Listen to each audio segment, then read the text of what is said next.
allow me to introduce our special guest speaker, Dr. Sergio Cavalcante. He is a reservoir engineer and a technical advisor working with Petrobras.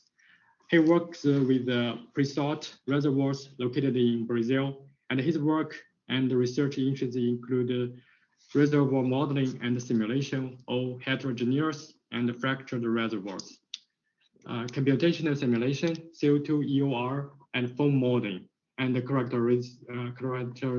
characterization. He holds a PhD degree in petroleum engineering from UT Austin.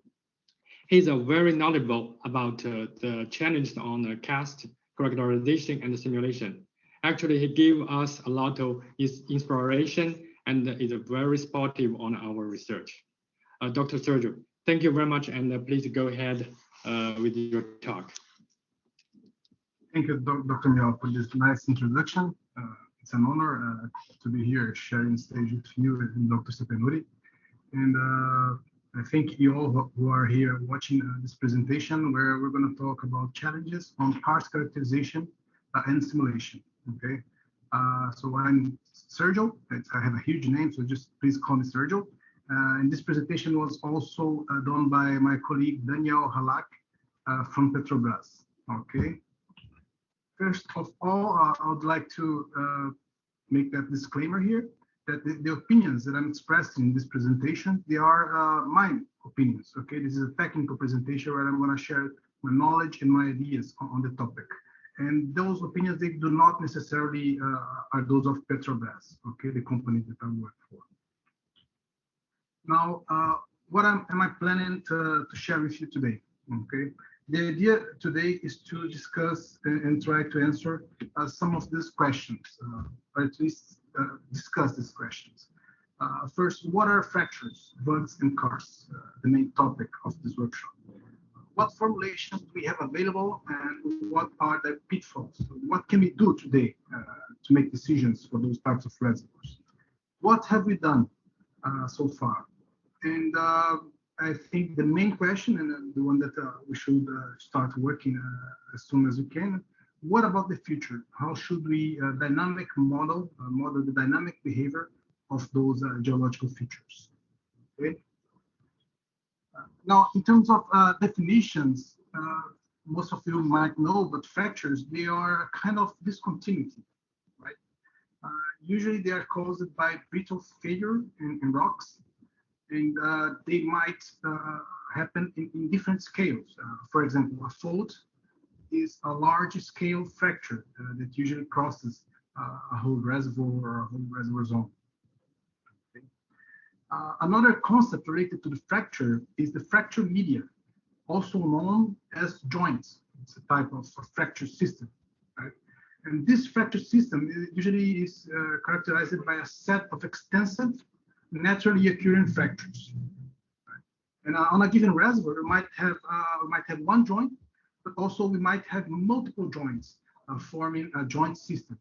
And for that type of system, we call it fracture media. And we'll be talking about it during the presentation. Okay. Now, what are bugs? Bugs are cavities. A void might be a large pore that is present in a reservoir. And an information that I got from my fellow geologists, we have excellent geologists in Petrobras, and I have been learning a lot of them about those definitions, is that a vug actually is a type of karst. Okay, so karst being sinkholes, caves that are usually associated to dissolution. Okay, so let us talk about how we handle those types of geological features. As I said, most of us, when we think about fractures or fracture media, I'll talk about myself, right? The first thing that comes in mind are two conceptual models. First one developed by Water and Woods in 1963, that we know as sugar cube model, right? It is the basis of this concept is the basis of the dual medium formulation, dual porosity, dual permeability, for example. And the best way to evaluate the system, to understand the systems, is looking at well test data, right? So we're gonna briefly talk about the features that we observe when we have well tested data in those kinds of reservoirs.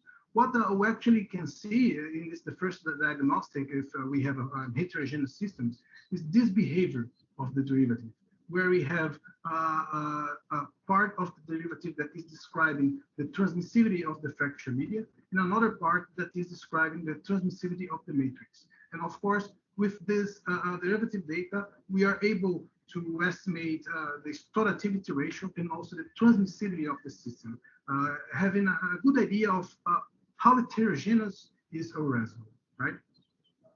The next conceptual model that comes in my mind when I talk about fracture is that of an hydraulic fracture, for example, which is usually for those types of fractures, we have different sets of types of flow regimes that would happen in time when we try to evaluate the dynamic behavior of those hydraulic fractures, right?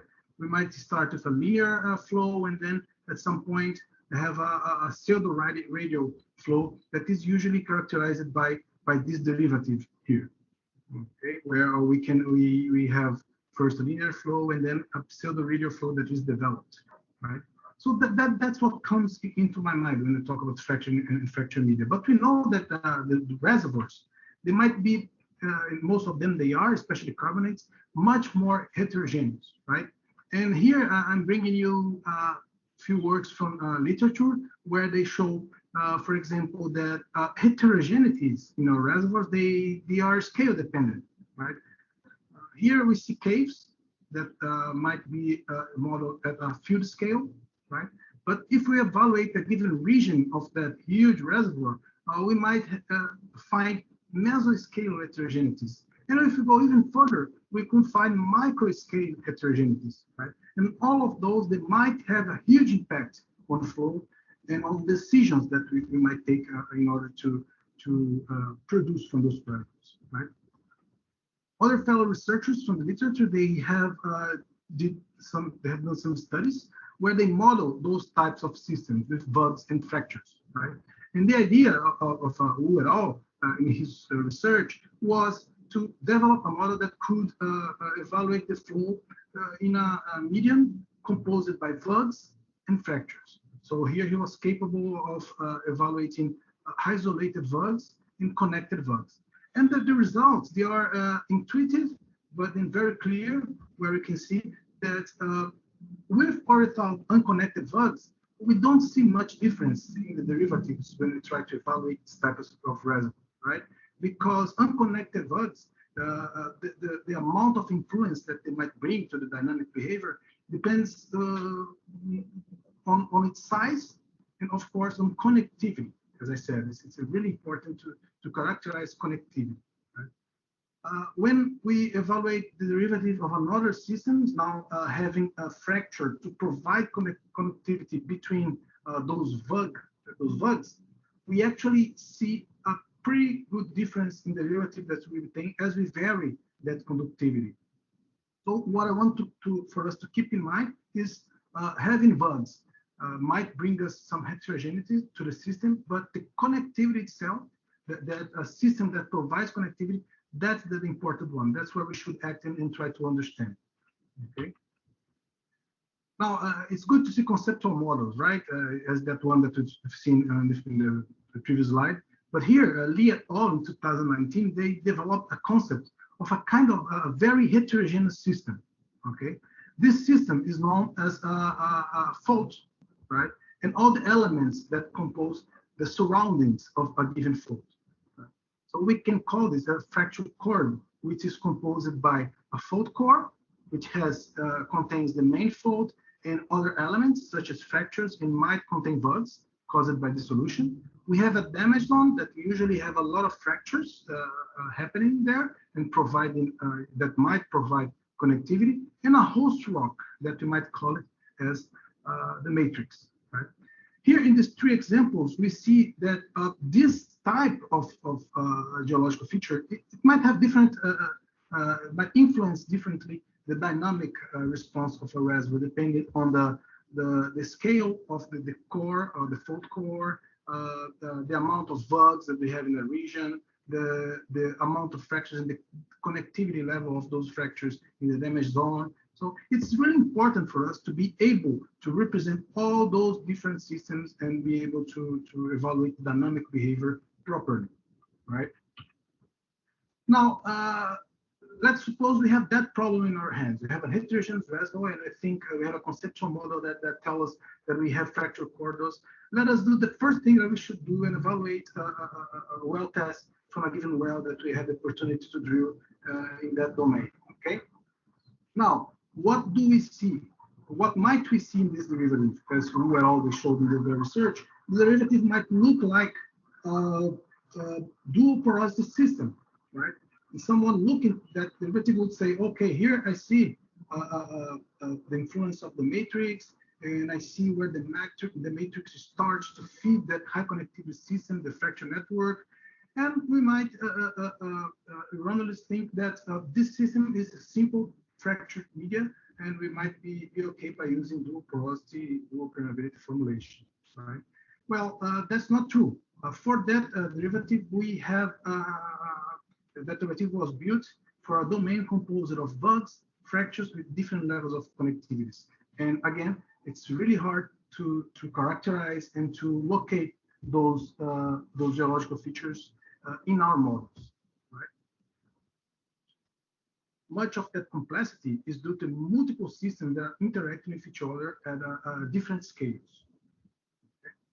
Now, what can we do as reservoir engineers, right? We're working with our geologists, we have the conceptual model. Now we will need to build a dynamic model in order to conceive production strategies and build a project, right?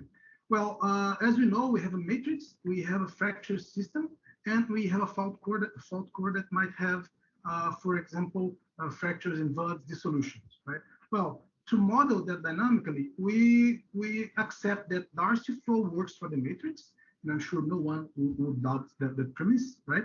It seems pretty okay that we use a Darcy flow for matrix. That's for what that theory was developed. For the fracture media that we might have in damage zone, we have another option, which is still assuming that Darcy flow holds for that system, but now using a dual continuum formulation, such as dual porosity. So here, as we see, we could use the dual porosity formulation. But when we get to the core of that fracture corridor, where we have many elements being combined at different degrees of connectivity, then we might try to combine those formulations in order to evaluate the flow, right? But we must keep in mind that in those systems, Darcy flow might not hold.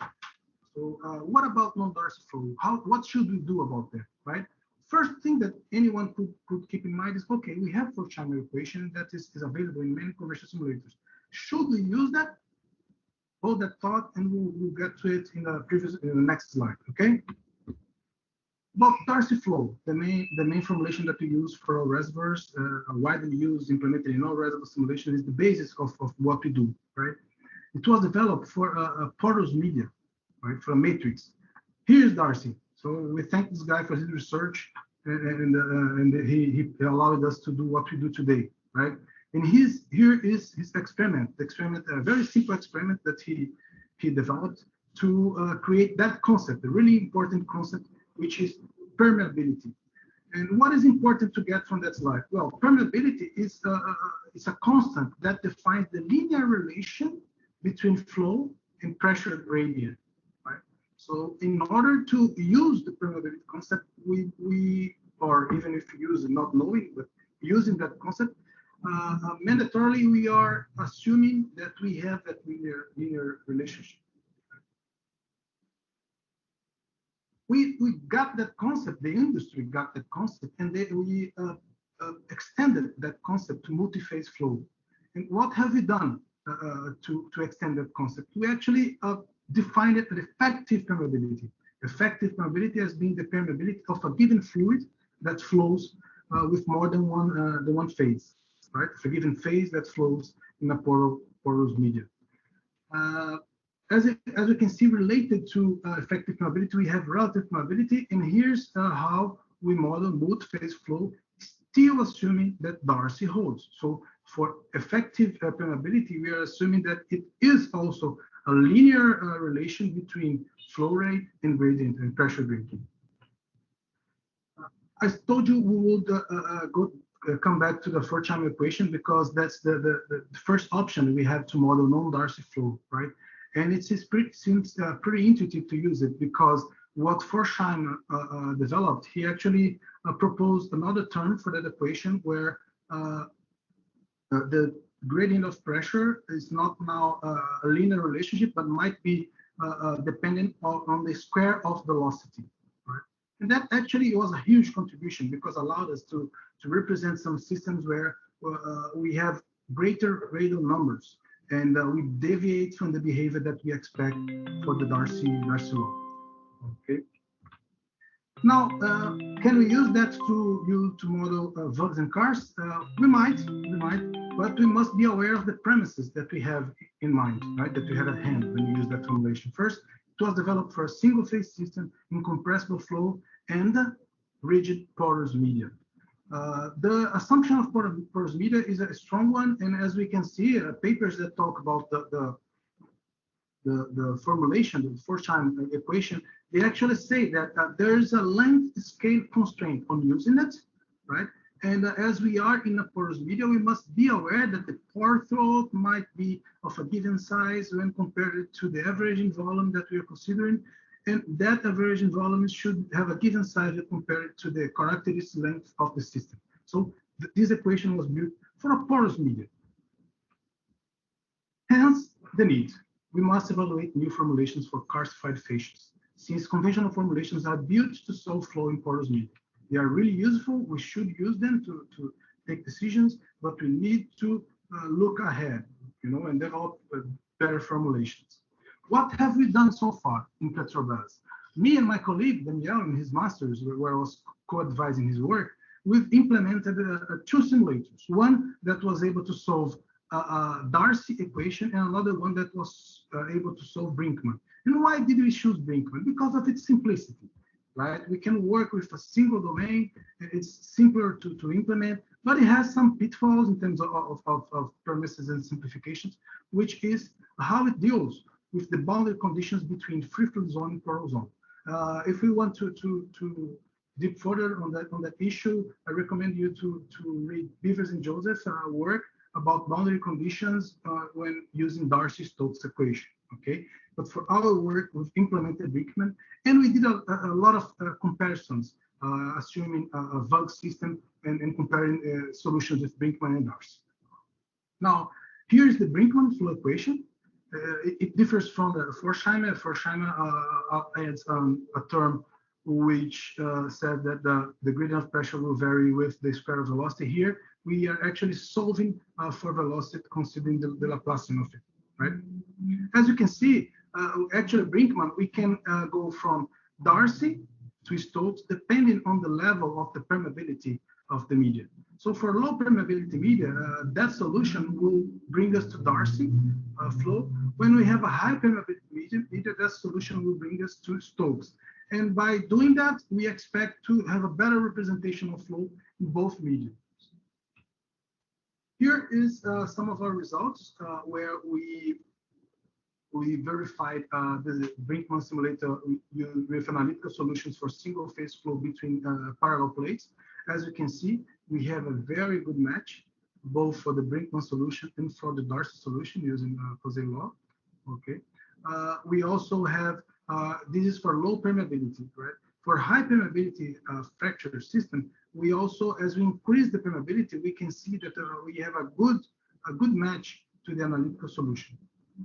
And here I call your attention to that slide here, where we see that the Darcy flow assumes this velocity profile, while when we're using Stokes or Brinkmann solution, we have a better description of that velocity profile, which is related to a no-slip condition between the free flow media and the porous plate. The plate here, the fracture, right?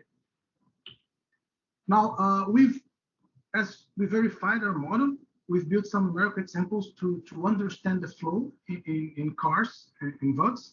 And the first study we've done was isolated Karst domain. And we had an injector and a producer.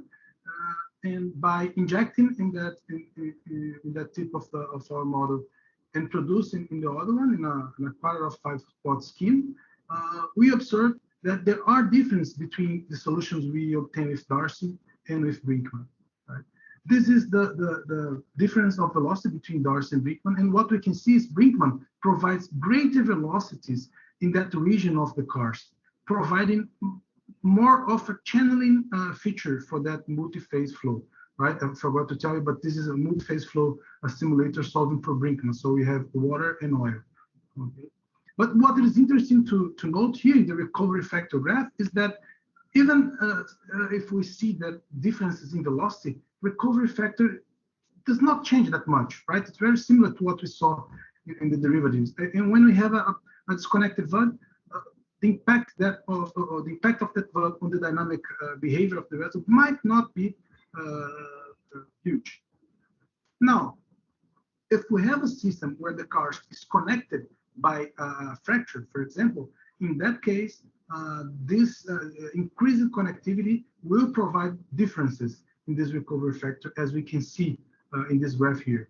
Right? What happens, in few words, is we have a remaining oil saturation that is staying behind in the edges of this VUG, which is represented by a square. Right? So here we can conclude that geometry is important and connectivity is really important in order to estimate that remaining oil saturation. Right? Now, even as I told you, geometry is important, and we've compared the results of our square VUG with a circular VUG. And as you can see, for the circular VUG, the decrease or the increase in the remaining oil saturation is not that big as we observe on the square VUG once we have edges, and those edges and of course combined with the velocity contrast that we obtain in those regions, they capture the oil, increasing the remaining oil saturation. So it is really important for us to try to understand how those systems they interact and what is the impact on the remaining oil saturation. Right? Now, what do we usually do in Petrovascular model in those systems? Usually we use conventional dual porosity, dual permeability formulation to represent fracture media, and we have studies on karstified phases distribution in our reservoir that are incorporated either in matrix or fracture domain. And we perform a lot of sensitivity analysis. Some of my colleagues at Petrobras do a lot of simulations in order to understand and to provide us with the best procedure to better represent the flow in those phases, considering the limitations we have in commercial simulators, right? But it's important to note that those phases, they usually have high permeability, and we usually assign pseudo-relative permeability. And I already explained to you why, because when we have the Karst, depending on the geometry, we might have a greater remaining oil saturation if we try to model it with an adequate formulation, and we must represent that greater remaining oil saturation in our models. Now, what about the future of fracturing Karst numerical simulation, right? That's why we're here for, right? I'm glad and Dr. Stepanudi did a very good introduction. I'm glad to talk about the EDFN. So I had my small contribution to that topic while I was doing my PhD at UT with Dr. Stepanudi.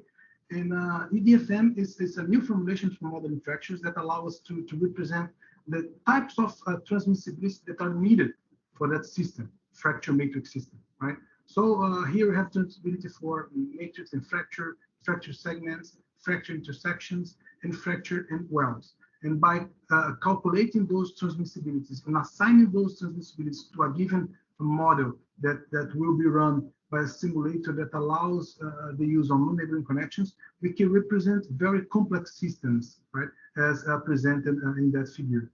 I'm not going to go into details. I'm sure Dr. Miao and other colleagues from Syntec, they will describe it in much more detail. But what I want to tell you that so far we have many works in literature that shows that this model can be used for many different types of reservoirs with complex geological structures. Right? We in Petrobras are doing our part of the work with DDFN, and we're glad to have this collaboration with Syntec and UT in the development of those formulations. Right? Here, of course, I'm showing some of the results of my research where we see that the EDFN actually does a better job by represented fractures than the conventional dual porosity, dual permeability formulation. So if you get this example of a handed fractures that I've run in the small domain, we see that, especially looking at the water cut, that the fine model represented by the dashed blue line has is very well matched to the EDFN solution that is represented by this line, blue line here, dots being 2 feet 2K.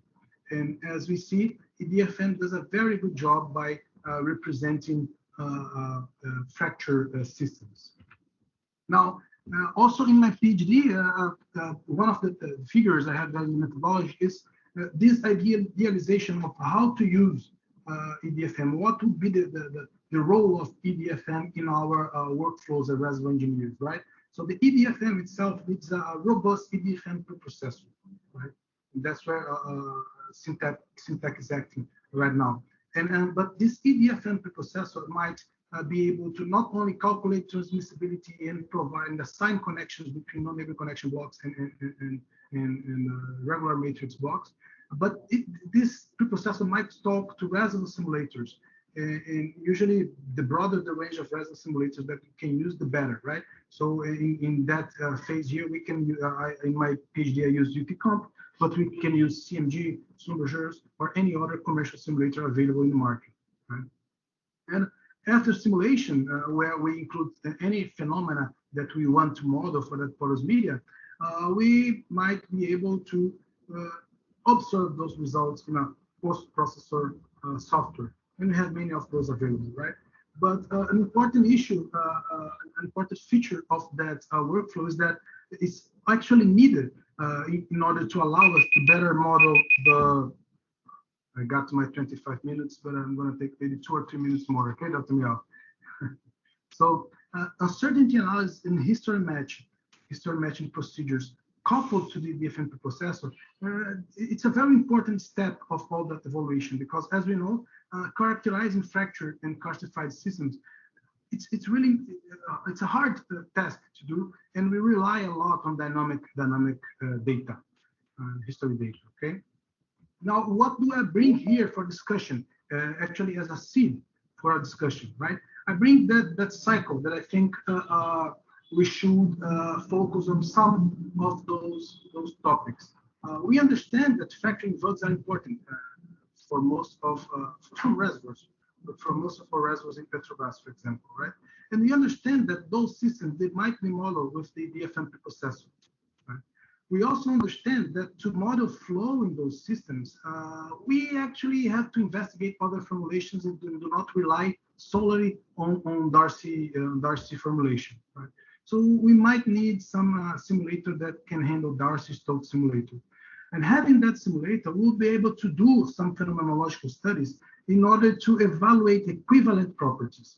And by having equivalent properties, we might be able to come back to a Darcy simulator, which is a commercial simulator, improve our modeling in those types of simulators, and take better decisions. Right? So going a little bit in depth in each of those topics, we see that fracturing votes, we need actually characterize that properly with our geosciences colleagues. We need a very robust geological modeling with a very robust geological conceptual modeling. Right? We need the different preprocessor for creating NNCs, fracture votes, connection, and transmissibilities.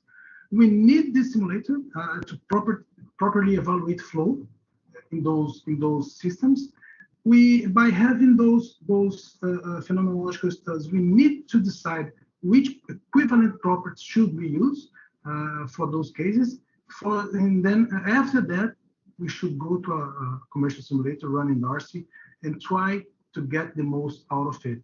But as I said, why is this a cycle? Because usually when we work with fracture VUDs, and especially including that issue on that formulation, we need actually to go to walk in that cycle in order to update our model every time we have a new information, every time we have a new data that we must incorporate to our models to make it more predictive.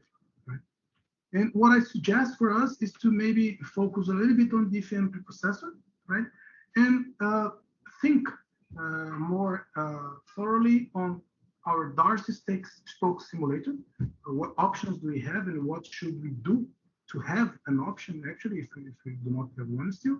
And also, as we have that simulator, which types of equivalent properties should we use? Especially when we have multi-phase flow, that might be a very, very difficult topic when we talk about relative probabilities, for example, right? That is my final slide. First of all, I'd like to acknowledge Petrobras for allowing me for doing this presentation for all of you. And I thank you for your time and your attention. And I'm here open for questions and discussions.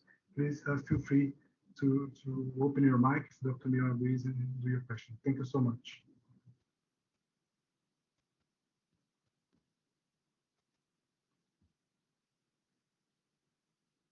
I think is your audio on? I think you're mute, Dr. Mio. Yeah, for some reason we cannot hear Dr. Miao. Hello? Yes, Hello? that's good. Oh, sorry, a lot of glitch. So thank you, Dr. Sergio. Actually, Sergio is graduated from UT Austin and with Dr. Kemi Sefnoris group. He is one, like at the first stage, he did development the EDFM and is one core inventor as well.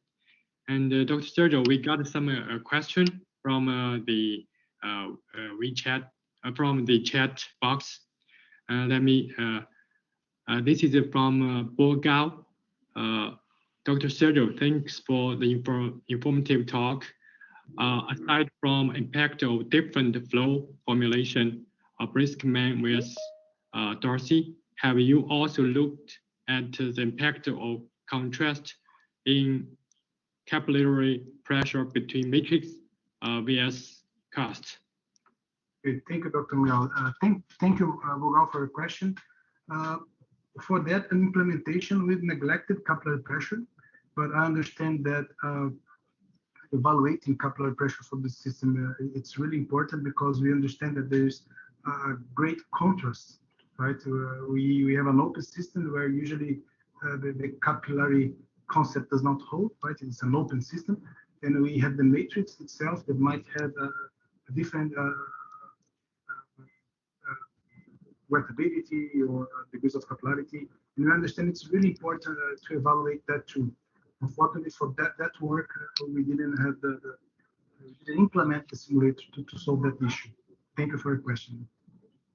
Thank you. I hope Dr. Sergio's question, yes. Gilbert, thank you for your answer. And from Mauricio, Fiolas, everyone, thank you, Sergio. Have you qualified the difference in velocity profile when upscaling from 1 meter scale to reservoir scale with the Briskman approach? Thank you, Mauricio. Let me see if I understood. But what we have done, we've done some qualitative comparisons. So what we see, for example, that for a fracture with a very small aperture, differences between the velocity profile solved by or solved by Darcy, we usually get very good. The results agree very well. As we go to greater scales, greater apertures, then that difference might increase, and that is why we must be able to simulate those systems using an adequate formulation in order to capture those capture issues related to boundary conditions and to type of flow that might hold in that more of an open flow system. Right? I don't know if I answered your question, but if you want to elaborate on that. Thank you, Sergio. Yeah, kind of you did. The thing is, I wanted to know if at some point when you have big cavities or big bugs or karsts, the velocity profiles will change a lot, especially in the boundary conditions, because it might get at some point negligible. So because when you did you presented results, it was 1 meter scale that you show the velocity profiles. But of course, if you have like, let's say 5 meters, 10 meters, right, big cavities on that reservoir scale, maybe those boundary conditions might change a lot, right? And at some point might be negligible for actually the flow that will be used for the that will support. So I was thinking maybe if we in upscale that to larger dimensions, then it might got affected a lot. Yeah, it's a great question, Luis. Yes, we should investigate that. Another way to investigate that is by using a non-dimension and by changing the rates, right, that we are applying to the reservoir. But yes, we should investigate that. Also, that this simulator is a 2D simulator, and what I think would add a lot to this type of analysis is to consider gravity and do phenomenological studies in sections in between injector and producers, where we could have the gravity also influencing the flow, right? Mm-hmm. But yeah, thank you for your comments and your question. Thank you. Yeah, thank Dr. you. Muir, do we have time for one more question? Yeah, we have one more question from the chat. Maybe this is the last one. Okay. Yeah. Then okay. Later on. So from Matthew Crisp, thank you, Sergio. The comparison of Briskman with Darcy flow models was very interesting. How do you feel about using a higher residue oil saturation in non-matrix as a proxy to capture the effect of Brinkman formulation in a commercial DPDK simulator that doesn't offer the Brinkman option? Okay, thank you, Matthew, for your question. I feel very well by using this reduce, actually increasing, right, the oil saturation to try to represent that behavior. I think that's what we should do, you know, to try to be more realistic. The issue and what we've been studying and what trying to study in Petrobras is how much should we increase that residual saturation, and that will depend mostly on the conceptual model. How do we believe? What is the geometry of the Karst? How is the connectivity acting? And we need tools to evaluate those different systems, those different features of that system, so we can decide on how much to increase that residual oil saturation. And here I bring you back to that Darcy-Stokes simulator. So having that kind of simulator available, will be able to do phenomenological studies and build that equivalent property. Let's see that the equivalent residual oil saturation and on an equivalent relative probability, and try to represent our system in commercial simulators. Thank you, Matthew.